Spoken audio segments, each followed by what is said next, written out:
جمہوری نظام میں یہ الیکشن ہوئے. دیکھیں یہ نظام پہ آپ نے اعتراض کی بات کی ہے نا, نظام چلاتا کون ہے؟ ہم ہی چلاتے ہیں نا. اور اگر پسند اور ناپسند کی بات ہوگی تو آپ کر لیں جو آپ نے کرنا ہے. یہ تو ہو گئی پہلی بات. دوسری بات یہ کہ یہ جو تنازع کا آپ کا ٹکر چل رہا ہے, مجھے یہ بتائیے کہ 8 فروری آج 1 سال پورا ہو گیا, ان جنرل الیکشنز کے جو نتائج نکلے اس پہ تنازع کس کے لیے ہے؟ آپ کی 2 بڑی سیاسی جماعتیں, مثال کے طور پہ مسلم لیگ نون ہے, پیپلز پارٹی ہے, ان کے ساتھ ان کے اتحادی باقی کے MQM وغیرہ, کیا ان کے لیے تنازع ہے؟ اب آتے ہیں کہ ایک پارٹی کو یہ ہے کہ جی ہمارا مینڈیٹ چوری ہوا اور ہم سے نشان چھینا گیا اور بلے کے ساتھ یہ کر دیا اور محفوظ نشستیں نہیں دی گئیں اور جو ووٹ پڑے تھے وہ گنے نہیں ٹھیک طرح سے گئے.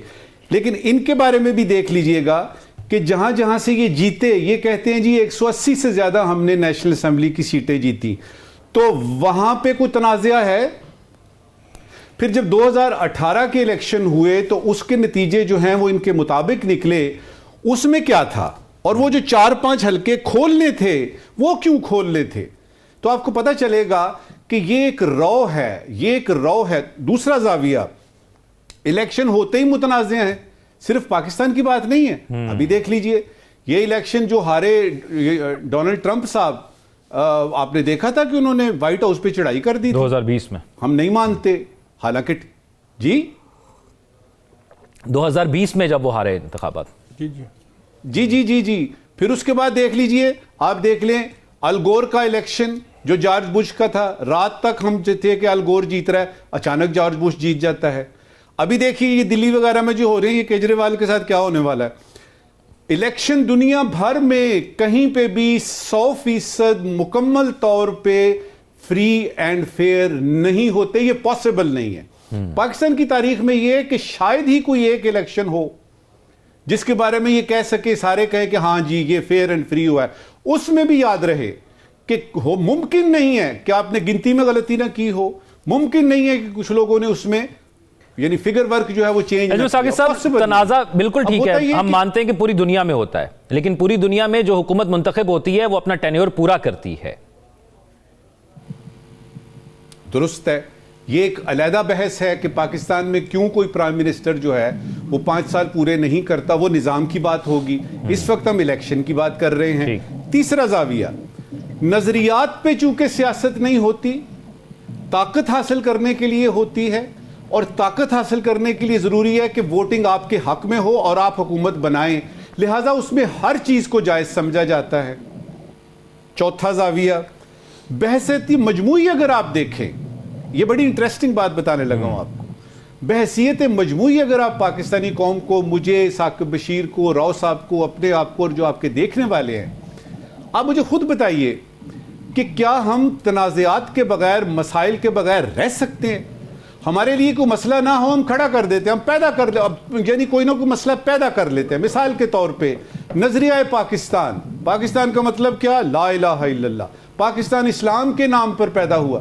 ہمارے کچھ دوست ایسے ہیں جو ابھی تک لگے ہوئے ثابت کرنے کہ جی یہ تو اصل میں ایسے ہوا تھا, انگریز چلا گیا تھا, یہ ہوا تھا, وہ ہوا تھا. مسئلہ تنازعہ. پھر یہ ہے کہ شادی کے معاملات سے لے کے آپ الیکشن تک آ جائیں, الیکشن سے لے کے آپ اسٹوڈنٹ یونین کو دیکھیں, آپ دنیا کا کوئی شعبہ جو پاکستان میں ہے وہ مسائل کے بغیر اس لیے نہیں ہے کہ اگر کوئی مسئلہ نہیں ہوتا تو ہم پیدا کر لیتے. یہ ہیں اس کے 4 زاویے جو میں نے بتائے. باٹم لائن کیا ہے؟ باٹم لائن یہ ہے کہ نظام کو چینج کرنا, یہ عام طور پہ ہم نے دیکھا ہے کہ اپوزیشن ہی چینج کرنا چاہتی ہے.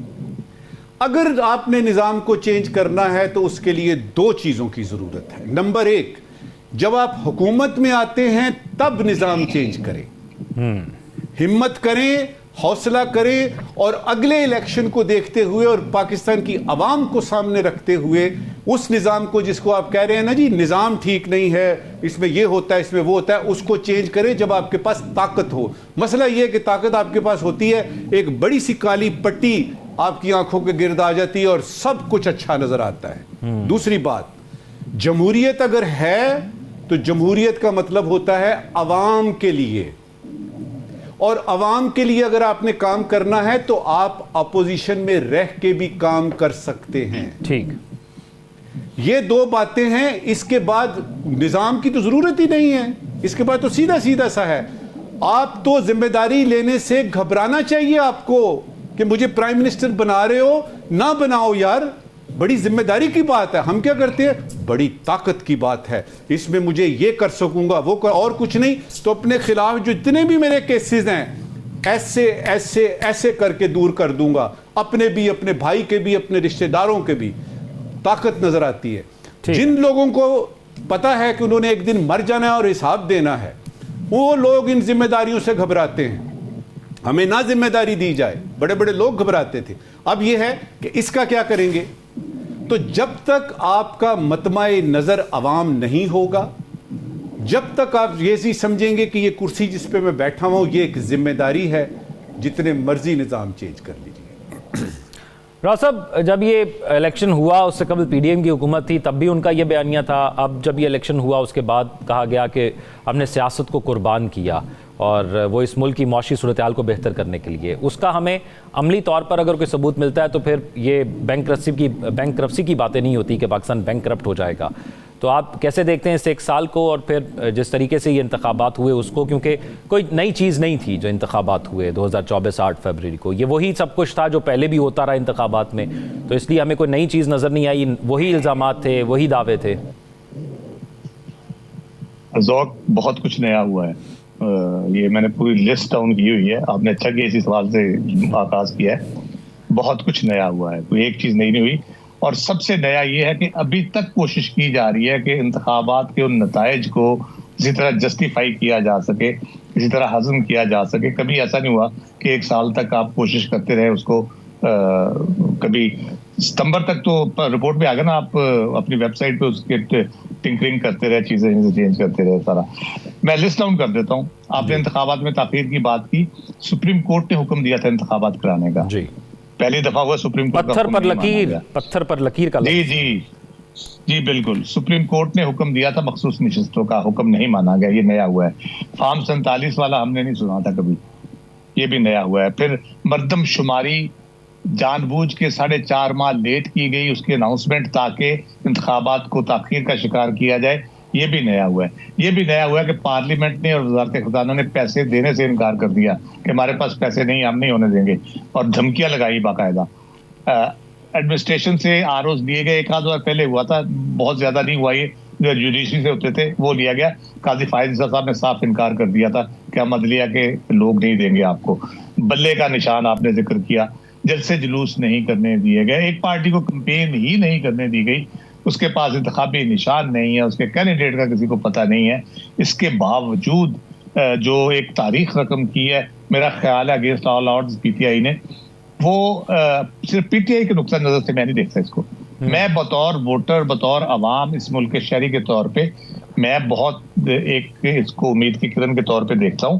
اور یہ چینج آنی ہے, یہ بنیاد رکھی گئی ہے, یہ چینج آنی ہے. لوگوں کو پتہ چلا ہے کہ وہ ووٹ سے تبدیلی کر سکتے ہیں. اس کو روکنے کی کوشش ہو رہی ہے, جیسے میں نے کہا 1 سال سے یہی کوششیں جاری ہیں ساری کہ کسی طریقے سے 8 فروری کے انتخابات کو کر لیا جائے. لیکن بات یہ ہے کہ صرف انتخابات کو آپ اگر کر لیتے ہیں تو کیا آپ حکومت اور پاکستان کے سارے معاملات ٹھیک سے چل پڑیں گے؟ تو یہ بڑا ایک کہہ لیں کہ ڈفرینٹ قسم کی سچویشن ہے. اس میں آپ کہتے ہیں سیاست قربان کر دی ریاست کے لیے, تو آپ تو پاپولیرٹی کے دعوے دار بھی ہیں. سیاست قربان ہو گئی تو آپ پاپولر تو نہیں رہے. اس کا مطلب ہے آپ خود کہہ رہے ہیں کہ آپ نے عوام کی حمایت کھو دی. تو جب عوام کی حمایت کھو دی تو آپ اپنی لیجیٹیمیسی کہاں پہ تلاش کریں گے؟ پھر آپ مجھے بتا دیں کہ صرف دیوالیہ ہونے سے بچانے کی بات کر کے آپ لیجیٹیمیٹ ہو جائیں گے, آپ پاکستان کے معاملہ ٹھیک کرنے کے قابل ہو جائیں گے؟ دیکھیں معاملات بڑے گمبھیر ہیں. اس میں عدالتی جنگ جاری ہے انتخابات کے حوالے سے, 8 فروری کے انتخابات کے حوالے سے. اس میں آپ دیکھ رہے ہیں اس میں بھی بہت سی چیزیں نہیں ہوئی ہیں. وہ ٹریبیونل کے پاس جب شک پڑا کہ یہ ٹریبیونل فیصلے کر دیں گے, فوری طور پہ قانون بنایا گیا, قانون چینج کر کے اپنے ٹریبیونل مرضی کے بنائے گئے, ریٹائرڈ ججوں کو لگا دیا گیا اس میں, وہ ابھی تک لٹکا پڑا ہے, وہ معاملہ نہیں ہوا. جب پتہ چلا ہائر جوڈیشری شاید ٹیک اپ کرنے جا رہی ہے اس کو, جب مخصوص نشستوں کا فیصلہ آیا اسی وقت فوراً 26ویں ترمیم اور چیف جسٹس جس نے بننا تھا, جنہوں نے مخصوص نشستوں کا فیصلہ دیا تھا، اس کو لکھا تھا منصوری صاحب، ان کو چینج کرنے کے لیے. دیکھیں اتنی بڑی مصیبت میں حکومت پڑی ہوئی ہے، مسلسل جس قسم کی باتیں یہ کر رہی ہے، ڈسٹورشن پیدا کر رہی ہے پورے سسٹم کے اندر، آئین کے اندر، قانون کے اندر، تو یہ وہ معاملات ٹھیک نہیں ہو رہے. آپ بھلے الیکشن کا رزلٹ مانے نہ مانے، لیکن پاکستان کے لیے یہ چیزیں بہتر نہیں ہیں. پاکستان نے اگر آگے بڑھنا ہے، آگے چلنا ہے، تو آپ کو فیصلہ کرنا ہوگا. اور اس لیے میں اس کمیشن کی جو پتن نے بھی کہا، پی ٹی آئی بھی کر رہی ہے، میں نہیں کہتا آپ کسی کو ذمہ دار ٹھہرائے، پھانسی پہ لگا دیں یا لٹکا دیں اس کو، راجہ سلطان سکندر صاحب کو یا گورنمنٹ کو یا کسی کو. میں یہ کہتا ہوں کہ اگر آپ نے سسٹم ٹھیک کرنا ہے تو یہ کمیشن بہت ضروری ہے، تاکہ پتہ چلے یہ جو آر ایم ایس تھا 71 کروڑ روپے کا جو لگا تھا، سلطان سکندر صاحب کہتے تھے کہ بغیر انٹرنیٹ کے بھی چلتا ہے، وہ کیسے بیٹھ گیا اس رات کو.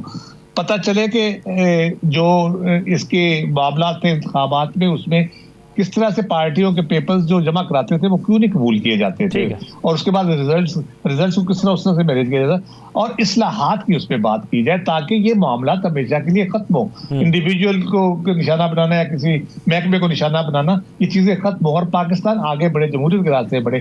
نجم ثاقب صاحب ایک بات کی، آخری بات کر دوں، ٹرمپ کے حوالے سے بات کی، اب آیا نا وہ پوری طاقت سے، اب اس کے اقدامات دیکھیں، وہ سسٹم بھی ٹھیک کرے گا، سسٹم لے کے بھی آئے گا، اور نظر بھی آ رہا ہے کہ وہ چیزیں ٹھیک کر رہا ہے. تو جب عوام کی طاقت سے کوئی حکومت آتی ہے نا، وہ پھر یہ کام کر لیتی ہے. راؤ صاحب یہ نہ ہو وہ آپ کہہ رہے ہیں وہ سسٹم ٹھیک کرے، ٹرمپ صاحب کے بعد اگر کوئی اور آتا ہے وہ کہتا ہے انہوں نے امریکہ کو اتنا پیچھے دھکیل دیا ہے کہ اب ہمیں واپس لانا پڑ رہا ہے. پاکستان میں یہی ہوا، اس الیکشن کے بعد یہی دعوے کیے گئے.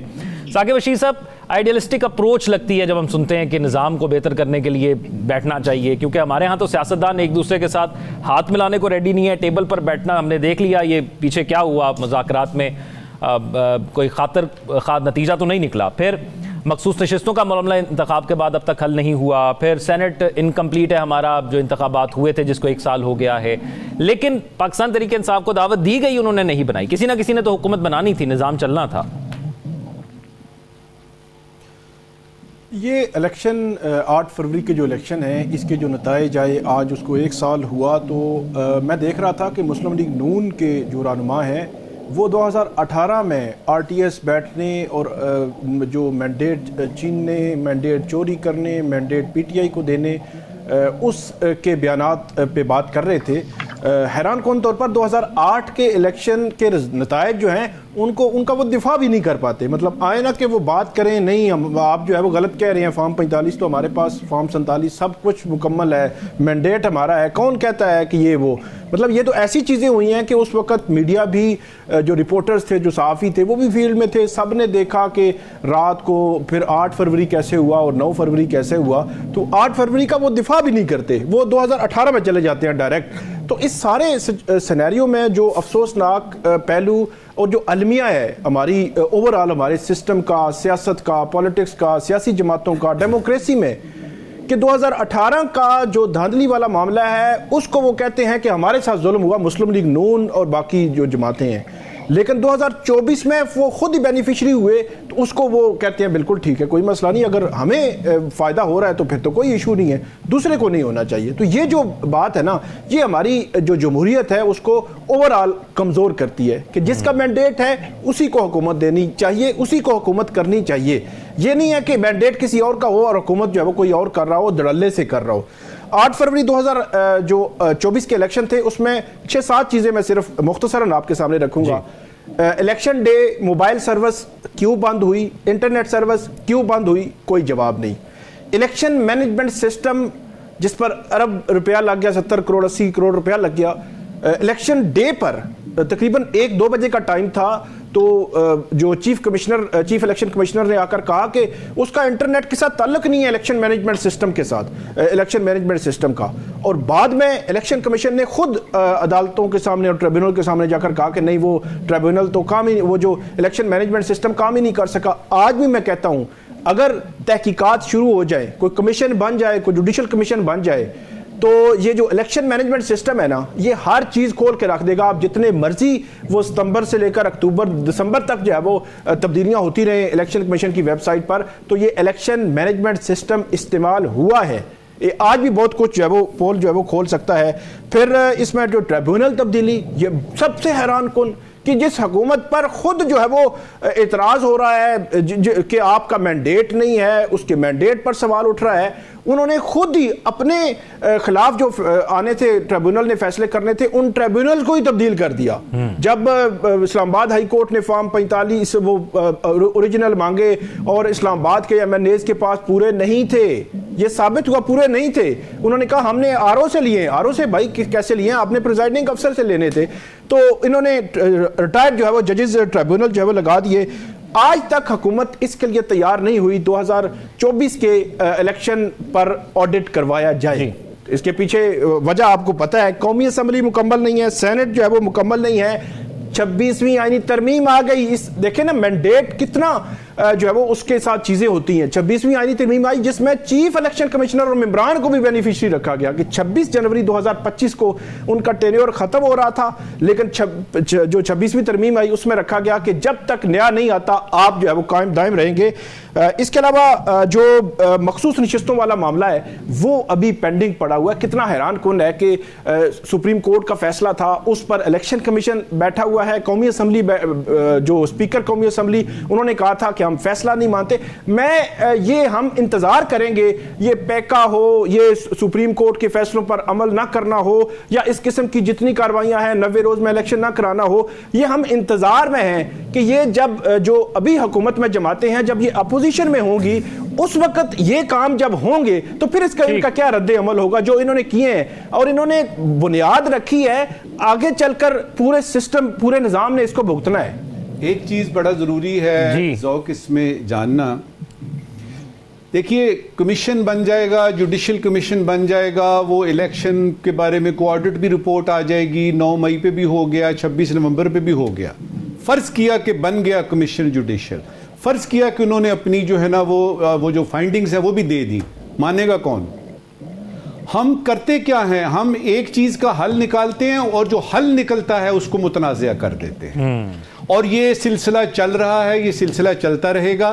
اصل چیز جو ہے جو آپ نے ابھی بات کی نا، اور جو میں نے اس کو یعنی اس کی تائید کی کہ نظام اگر بدلنا ہے تو اس طرح سے یعنی حصوں چھوٹے چھوٹے حصوں میں نہیں، باقاعدہ طور پہ سارے سٹیک ہولڈرز بیٹھیں اور دیکھیں کہ اس ملک کے خداداد کے ساتھ کرنا کیا ہے. امید بھی یہی ہے کہ یہ سٹیک ہولڈرز بیٹھیں، لیکن ابھی ثاقب صاحب نے بات کی کہ اگر یہ حکومت اپوزیشن میں اگر آگے جا کے جاتی ہے تو جو اقدامات اب کیے ہیں تب کیا ہوگا.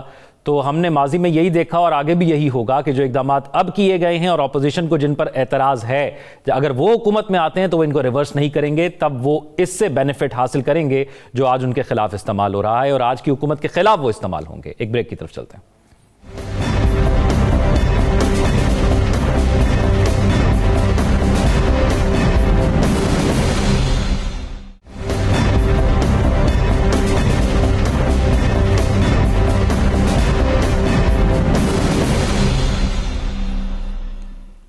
بریک کے بعد خوش آمدید ناظرین. صدر پاکستان نے چائنا کا دورہ کیا، آج وہ اختتام پذیر ہوا دورہ. چائنا پاکستان کا اہم اسٹریٹجک پارٹنر ہے، لیکن چائنا کے کچھ کنسرنز تھے سیکیورٹی کے حوالے سے جس کو پاکستان نے کوشش کی کہ دور کیا جائے، اور خاص طور پر محسن نقوی صاحب جو کہ وزیر داخلہ ہیں وہ انہوں نے بریفنگ دی وہاں پر جا کر ان کنسرنز کے حوالے سے.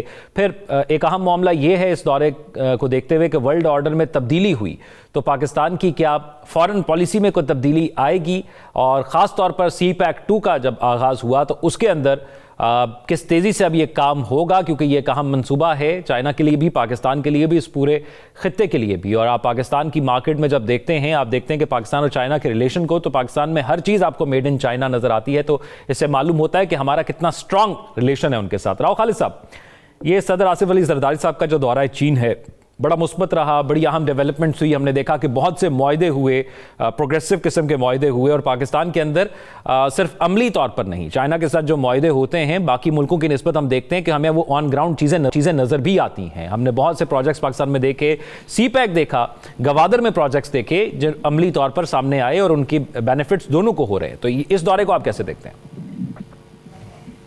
دیکھیں، ایک لحاظ سے تو میں سمجھتا ہوں ہمارا تقریباً 50 سال کا تعلق ہے. بھٹو صاحب کے دور میں بہت زیادہ اسپیشل ریلیشن شپ بنائی ہے. اور پیپلز پارٹی ایک طرح سے کمیونسٹ پارٹی اور پیپلز پارٹی کی بڑی کلوز افیلیشن سمجھی جاتی تھی. اب مجھے پتہ نہیں کس نوعیت کی ان کی آپس میں ہے, کیونکہ وہ ایک دوسرے کے کنونشن میں شرکت بھی کیا کرتے. جب ان کی پولیٹیکل پارٹیز کے جو یوم تاسیس وغیرہ ہوتے تھے, یہاں پیپلز پارٹی کا ڈیلیگیشن جاتا تھا وہاں پہ چائنا میں, وہاں ان کے لوگ یہاں آتے تھے.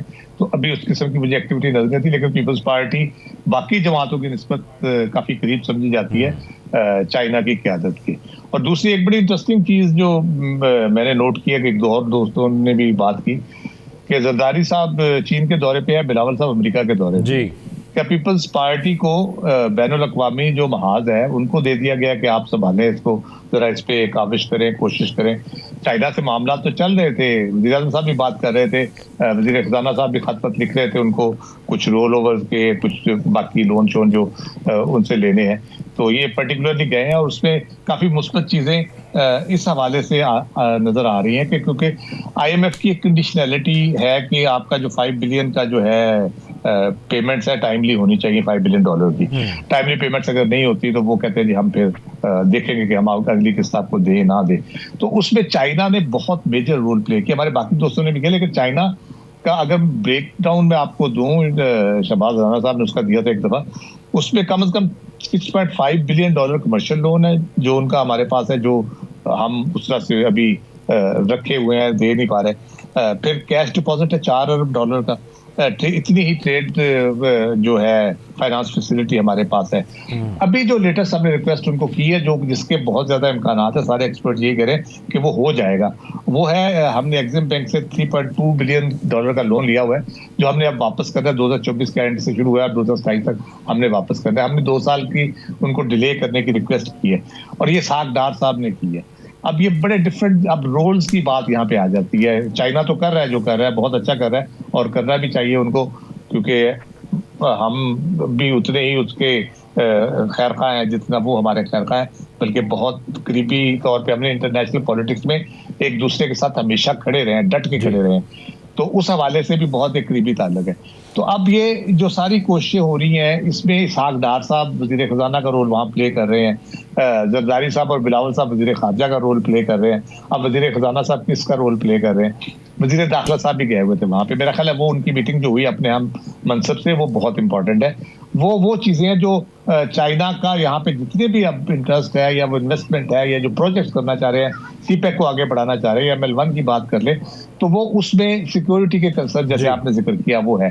تو اس میں میرا خیال ہے بہت مثبت پیش رفت ہوئی ہے. ایک تو ٹریننگ کے حوالے سے, پولیس کے جدید آلات کے حوالے سے, انٹیلیجنس شیئرنگ کے حوالے سے میرا خیال ہے وہ بہت اچھا, کیونکہ چائنا کا اصرار یہ تھا کہ جوائنٹ ہم سیکورٹی کا کچھ نظام بنائیں, لیکن پاکستان کی انٹیگریٹی کے لیے, پاکستان کی خود مختاری کے لیے میرا خیال ہے کہ یہ بہت ڈیفیکلٹ ہوگا. پاکستان کی چائنا بہت اچھا دوست ہے ہمارا, لیکن یہ ایک کہہ لیں کہ بڑی شرمندگی والی بات ہوگی کہ ہم کہیں جی ہم نہیں کر سکتے تو آج ہم مل کے کرتے ہیں. تو وہ میرا خیال ہے وہ اس طرف ہم اب نہیں جا رہے, تو وہ بہت یہ اس کا امپورٹنٹ پہلو ہے اور اس میں کوئی شک نہیں, چائنا ہر مشکل وقت ہمارے کام آیا ہے. اور اس وقت بھی اب بھی اگر آئی ایم ایف نے ہمیں اگر ہم ڈیفالٹ نہیں کیا یا یہ آئی ایم ایف کا اتنا رول نہیں ہے جتنا چائنا کا اس میں رول ہے, اور باقی برادر ملکوں کا, سعودی عرب اور یو اے ای کا. نجم ثاقب صاحب, میں ذرا اگر ہم اسٹریٹجک اپنی ویلیو دیکھیں, ایک سائڈ پہ ہمارے ایران ہے, ایک سائڈ پہ انڈیا ہے, ایک سائڈ پہ افغانستان ہے اور پھر چائنا ہے. باقی 3 پڑوسیوں کے ساتھ ہماری وہ ٹریڈ نہیں ہے. چائنا کے ساتھ ہمارے تعلقات ان تینوں کی نسبت بہت اچھے ہیں, لیکن ورلڈ آرڈر میں تبدیلی, USA میں نئی حکومت کا آنا اور ہمارے چائنا کے ساتھ تعلقات, پاکستان کی خارجہ پالیسی اس دورے کے بعد کیا تبدیل ہو سکتی ہے؟ سب سے پہلے تو یہ یاد کرتے ہیں کہ جو آپ کا ہمسایہ ہوتا ہے نا وہ نیچرل اینمی ہوتا ہے آپ کا, اور ہمسائے کے بعد والا ملک آپ کا نیچرل الائی یعنی نیچرل دوست ہوتا ہے. لیکن اس میں کچھ ایکسیپشنز ہیں, جس طرح چائنا پاکستان کا ہمسایہ ہے, اسی طرح سے کینیڈا جو ہے وہ امریکہ کا ہمسایہ ہے. جنرلی سپیکنگ یہ ہوتا ہے جو آپ کے ہمسائے ہوتے ہیں ان سے آپ کے تنازعات ہوتے ہیں, جس طرح کہ انڈیا کا یعنی یہ جو ہے چائنا کے ساتھ تنازعات ہیں. یہ تو ہو گئی اس کی پہلی بات. دیکھیں یہ جو دورے کی ہم بات کر رہے ہیں نا, اس میں 2-3 چیزیں بڑی ضروری تھیں خود جا کے ذاتی طور پہ جا کے بتانی. سب سے پہلے اس میں تھا کہ پاکستان کی جو ون چائنا پالیسی ہے تائیوان کے اوپر, وہ بالکل ویسی کی ویسی ہے. اور یہ جو اخباروں میں آیا, یہ جو انٹرنیٹ پہ آیا کہ جی پتہ نہیں کیا ہونے والا ہے, پاکستان کو چینج کر رہا ہے وغیرہ وغیرہ, یہ بالکل غلط ہے, صریحاً غلط ہے. پاکستان جو ہے وہ 100% چائنا کے ساتھ ہے جہاں تک کہ ون چائنا پالیسی کی بات ہے. یہ تھا پہلا. جی دوسرا کیا تھا؟ دوسرا یہ تھا کہ یہ جو سی پیک 2 ہے جو 10 سال پورے ہونے کے بعد شروع ہوا ہے, اس میں ہم وہ غلطیاں نہیں کریں گے جو ہم نے سی پیک 1 میں کی.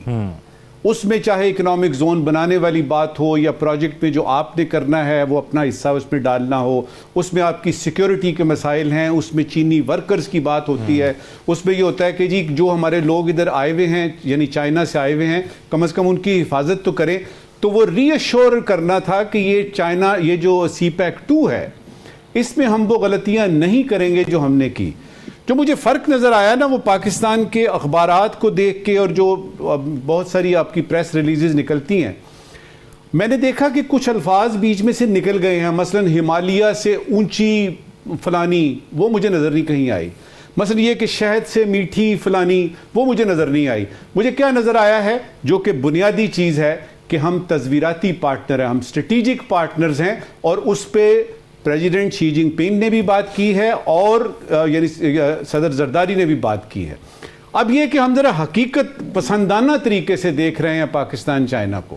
آخری بات اس وقت کی, دیکھیے چائنا کو جب ہم بات کرتے ہیں نا تو ہم نارملی یہ کہتے ہیں وہ یہ تو ایسے نہیں جیسے خالہ جی کا کہا رہا ہے کوئی مسئلہ ہی نہیں جی, وہ رول اوور کرائیں گے رول اوور کرا لیں گے فلانا. چائنا تو ہمارا بڑا قریبی دوست. دیکھیے وہ قریبی دوست آپ کا ہے لیکن اس کا اپنا ایک نیشنل انٹرسٹ بھی ہے. جی جس طرح آپ کا نیشنل انٹرسٹ ہے نا چائنا کا بھی ہے. تو جو اس طرح کی دوستی ہوتی ہے اس کو خاص طور پہ ذرا احتیاط سے نازک ہوتی ہے, اس کو دیکھنا پڑتا ہے اور فار گرانٹڈ نہیں لینا پڑتا. تو جہاں تک آپ نے معاہدوں کی بات کی ہے, دنیا میں جتنے ممالک ہیں سب سے زیادہ ہمارے معاہدے جو ہیں وہ چائنا کے ساتھ ہیں جو کہ سینکڑوں کے حساب سے ہیں, لیکن اس میں عملی طور پہ کتنے آتے ہیں وہ شاید 2 یا 3% سے زیادہ کے نہیں ہیں. لہٰذا میرے نزدیک یہ چیز اہم نہیں ہے کتنے ایم او یو سائن ہوئے. میرے نزدیک یہ اہم ہے کہ پریزیڈنٹ شی جن پنگ نے کہا ہے کہ میں پاکستان آؤں گا, اور اس دورے کا جس کا ہم ذکر کر رہے ہیں پریزیڈنٹ زرداری کا, یہ کتنا کامیاب ہوا ہے یہ پتہ چلے گا اگر کل ہم اسلام آباد میں پریزیڈنٹ شی جن پنگ کو جب بھی وہ ٹائم دیتے ہیں ان کو ہم ریسیو کریں گے. ان کا یہاں آ جانا ہی یہ ثابت کرے گا کہ نہ صرف زرداری صاحب کا دورہ کامیاب تھا بلکہ ہمارے تعلقات جو ہیں وہ واقعی اس نوعیت کے ہیں کہ پریزیڈنٹ صاحب اپنی مصروف زندگی سے ٹائم نکال کے پاکستان تشریف لائے. یہ ثاقب رشید صاحب معاہدے کافی ہوئے ہیں. اس سے قبل ہم نے دیکھا وزیر اعلیٰ پنجاب مریم نواز صاحبہ بھی گئی تھی. اس بار جو وفد دیکھا اس میں صوبہ سندھ کی نمائندگی شامل تھی, پھر وفاق کی نمائندگی موجود تھی. تو کافی معاہدے ہوئے ہیں اور ان تعلقات میں تیزی بھی آئی ہے.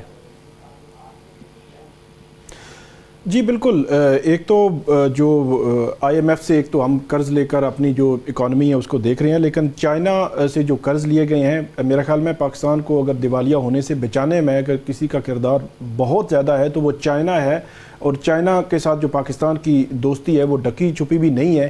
اور جو سینیریو تبدیل ہو رہا ہے جس طرح ٹرمپ آئے ہیں, ٹرمپ کی جو پالیسیز ہیں مختلف ممالک کے حوالے سے, تو اس سینیریو کو بھی ڈسکس کیا گیا ہے کہ اس سینیریو میں بھی پاک چائنا جو تعلقات ہیں وہ اسی طرح ہی رہیں گے جس طرح جو ہے وہ پہلے ہیں.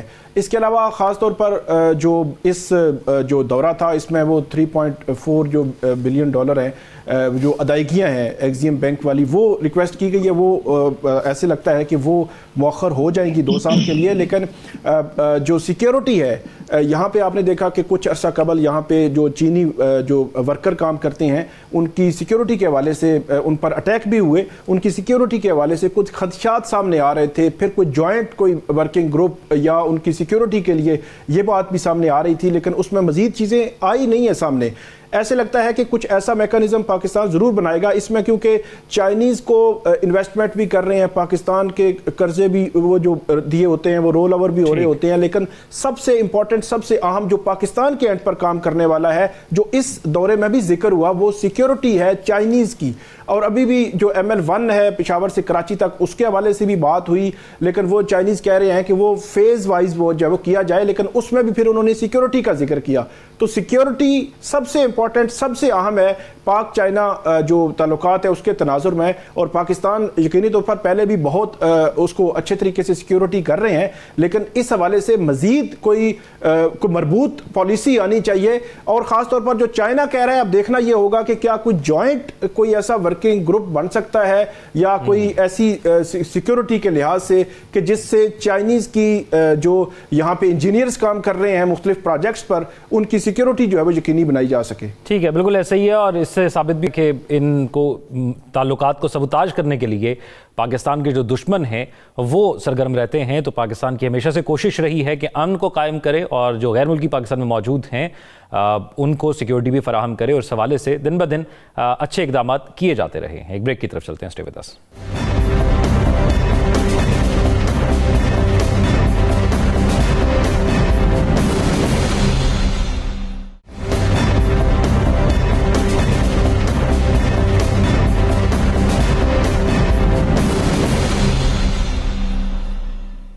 بریک کے بعد خوش آمدید ناظرین. یہ جو عدلیہ خطوط کی زد میں ہے، اس کو ہم کافی دفعہ ڈسکس کر چکے ہیں. اب 26ویں ترمیم کے فیصلے تک ججز تعیناتی مؤخر کی جائے. سپریم کورٹ کے 4 ججز کا چیف جسٹس کو ایک خط بھی سامنے آ گیا، اور اس سے جو نقصان ہوتا ہے، یہ جو خط و کتابت اور پھر جس قسم کے فیصلے ہوتے ہیں، اس کو میں ون لائنر میں کر کے پھر اپنے تجزیہ کاروں کی طرف چلتا ہوں کہ اسلام آباد ہائی کورٹ میں اب جب ججز تعینات کیے گئے 3 دوسری ہائی کورٹ سے، تو پھر وکلا نے احتجاجاً جو ہے وہ پیش نہیں ہوئے، تو پھر جو سائلین ہوتے ہیں ان کے مقدمات رک جاتے ہیں، اس میں ڈیڈ لاک آتا ہے. تو جن لوگوں اور اہم پلر ہے جو اس ملک کا عدلیہ، اگر وہاں پر ہی تنازعات ہوں گے تو پھر اس سے نظام میں بہت بگاڑ پیدا ہو جائے گا. نجم ثاقب صاحب، 4 ججز کا مزید خط آ گیا. ہر ہفتے ہم جب پروگرام کرتے ہیں تو ہم دیکھتے ہیں کہ کچھ خطوط اکٹھے ہو جاتے ہیں جس کو پھر ہم اپنی ڈسکشن کا حصہ بناتے ہیں. اب مزید ایک خط آ گیا، آپ کیسے دیکھ رہے ہیں اس کو؟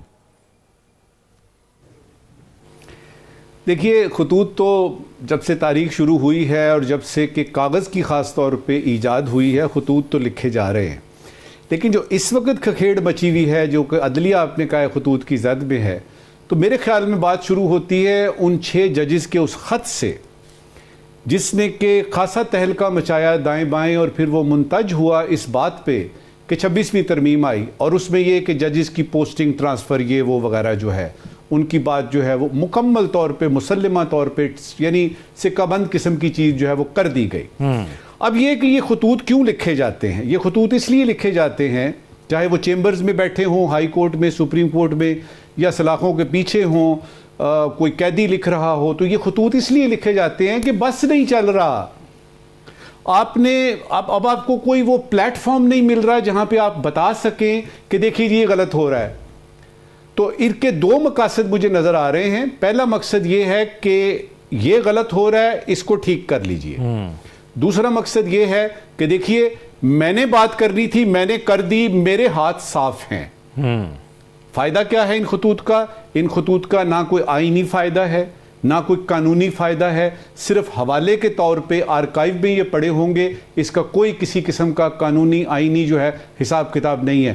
وہ زمانے گزر گئے جب کہا جاتا تھا کہ سپریم کورٹ کے فلاں معزز جج نے ریمارک پاس کیا.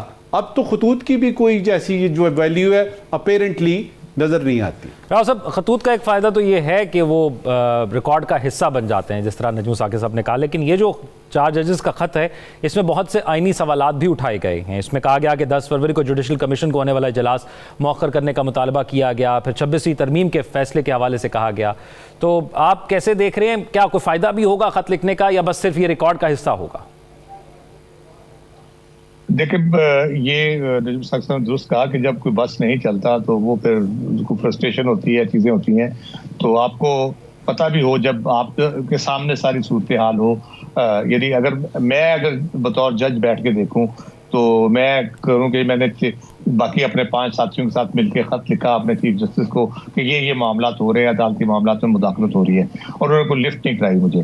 میں نے اوپر سپریم کورٹ میں بات کی تو وہاں سے پتہ چلا کہ جی وہ کہ ادھر سے بھی کوئی مسئلہ حل نہیں ہو رہا, الٹا ڈانٹ پڑ گئی, پہلے قاضی صاحب سے پڑی, ابھی سنائی آفریدی صاحب نے بھی. اس کے بعد آپ کوشش کرتے ہیں کوئی معاملات اپنے طور پہ ٹھیک کرنے کی, عدلیہ تو 26ویں ترمیم آ جاتی ہے, اس میں پھر آپ اپنے پلیسمنٹ جو ججز کی پلیسمنٹ ہے وہ اس طرح سے کرتے ہیں کہ تاکہ وہ جو کچھ ریئیکٹ کرنا چاہتے ہیں ان چیزوں کے اوپر جو ان کے ساتھ وہ سمجھتے زیادتی ہو رہی ہے, اس لیے وہ نہ کر پائیں. تو مسئلہ یہ ہے کہ جہاں آئین اور قانون حکومتی یا عدالتی عزائم میں رکاوٹ بنتا ہے وہاں پہ کوئی نہ کوئی آئینی ترمیم آ جاتی ہے, یا عدلیہ کا آئینی بینچ کوئی اس کی کوئی منشگافیوں سے لے آتا ہے, حتیٰ کہ الیکشن کمیشن بھی اپنی قانونی منشگافیوں سے وہ فیصلے پر عمل درآمد نہیں کر رہا. تو ریکارڈ کا حصہ یہ ضرور ہے, لیکن یہ بات بھی یہاں ہے کہ یہ سارا پروسیس ہوتا تھا, ججوں کا بھی ساری چیزیں ہوتی تھی اور کوئی اتنا مسئلہ نہیں ہوتا تھا. اب کیوں مسئلہ ہو رہا ہے؟ اس میں بنیادی طور پہ جس نیت سے یہ سب کچھ کیا جا رہا ہے, یہ پورا پروسیس جو ہے وہ ایک بدنیتی پہ مبنی ہے, اس وجہ سے مسئلے پیدا ہو رہے ہیں کہ اس کے نتیجے میں خرابی بڑھ سکتی ہے, نہ صرف ججوں کے لیے, نہ صرف نظام عدل کے لیے, بلکہ عام پاکستانیوں کے لیے بھی بہت سارے مسائل پیدا ہو سکتے ہیں, ملک کے لیے ہو سکتے ہیں. اچھا ثاقب رشید صاحب, کیا یہی مقصد ہے کہ اخلاقی طور پر سمجھا جا رہا ہے کہ جو کچھ کیا جا رہا ہے وہ ٹھیک نہیں ہو رہا, قانونی طور پر تو اس کے اندر گنجائش موجود ہے جو کچھ کیا جا رہا ہے؟ نہیں, قانونی طور پر بھی اس میں نیت کا بڑا عمل و دخل ہے. دونوں خطوط لکھے گئے ہیں, جسٹس بابر ستار نے ایک, چیف جسٹس عامر فاروق اور باقی جو 4 ججز نے سپریم کورٹ کے چیف جسٹس کو لکھا ہے. اس میں وہ بتانا یہ چاہ رہے ہیں, بڑا سمپل سا میں آپ کو بتا دیتا ہوں کہ 26ویں آئینی ترمیم آئی, اس کے خلاف درخواستیں آ گئیں, 3.5 ماہ ہو گئے ہیں. اس 26ویں آئینی ترمیم کے تناظر میں آپ جج تعینات کر رہے ہیں, ہائی کورٹ میں بھی اور سپریم کورٹ میں ابھی 8 جج لا رہے ہیں.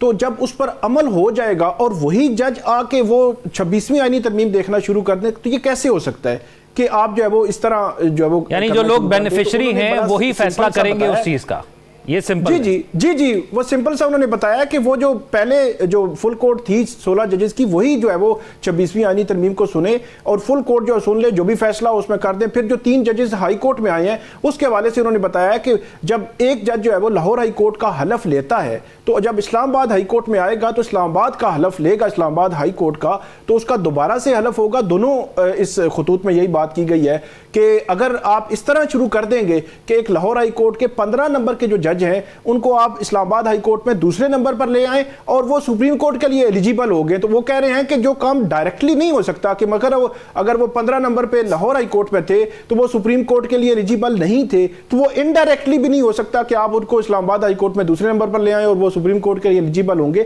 تو یہ نکات بڑے اہم اور قانونی نکات ہیں, ان کو سپریم کورٹ کو میں یہ سمجھتا ہوں چیف جسٹس یحییٰ آفریدی ان کو دیکھنا چاہیے. جوڈیشل کمیشن کا اجلاس جو 10 کو ہونے جا رہا ہے 10 فروری کو, اس اجلاس کو مؤخر کرنے کے حوالے سے جو ابھی تک باتیں سامنے آئی ہیں, میرا خیال یہ ہے کہ جو وکلا ہیں, بار ایسوسیشن ہے, وہ بھی یہ مطالبہ کر رہی ہیں, تو اس کو مؤخر کرنے میں کوئی حرج نہیں ہے کہ آپ 26ویں آئینی ترمیم پہلے سن لیں اور اس کے بعد جو ہے وہ یہ اجلاس بھی کر لیں. جتنے ججز لگانے ہیں یا جتنے بھی اقدامات کرنے ہیں وہ بعد میں بھی ہو سکتے ہیں, چہ جائے کہ وہی آپ لوگ لگا دیں کہ جو بینیفیشری اور وہ خود ہی جو ہے وہ سارا کچھ سننا شروع کر دیں.